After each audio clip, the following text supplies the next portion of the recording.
Aujourd'hui dans Explique-moi, parlons des safrans. Ils sont obligatoirement au nombre de 2, fixés comme vous le voyez à l'écran à l'arrière du bateau, de chaque côté de la coque.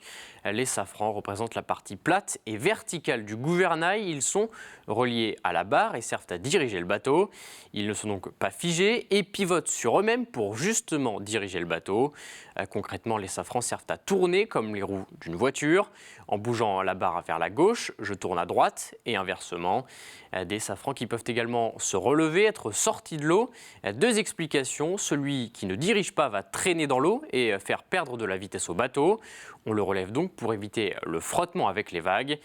Deuxième raison, en sortant le safran de l'eau, on évite une possible collision avec un ovni, objet flottant non identifié.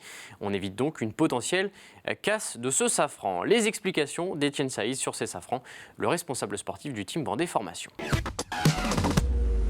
Celui qui est dans l'eau, lui qui dirige, lui par contre s'il tape quelque chose, il y a aussi un système de fusible où ça peut permettre au safran de se relever. En fait, il a la possibilité de se relever. Donc s'il tape, ça peut ne pas l'arracher ou simplement le relever, on le remet dans l'eau et là on a évité la catastrophe.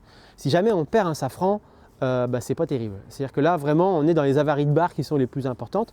Donc soit le skipper en a amené un dans son bateau, c'est-à-dire qu'il peut le changer, soit il récupère le safran qui ne sert à rien et il le met du bon côté. Il y en a qui ont réussi à finir le Vendée Globe comme ça. Alors toute la course c'est difficile, mais pour finir, une fois qu'on a déjà fait la moitié, pour rentrer tant qu'à faire, on peut essayer de naviguer sur un safran. C'est la fin de cet épisode, on se retrouve très bientôt.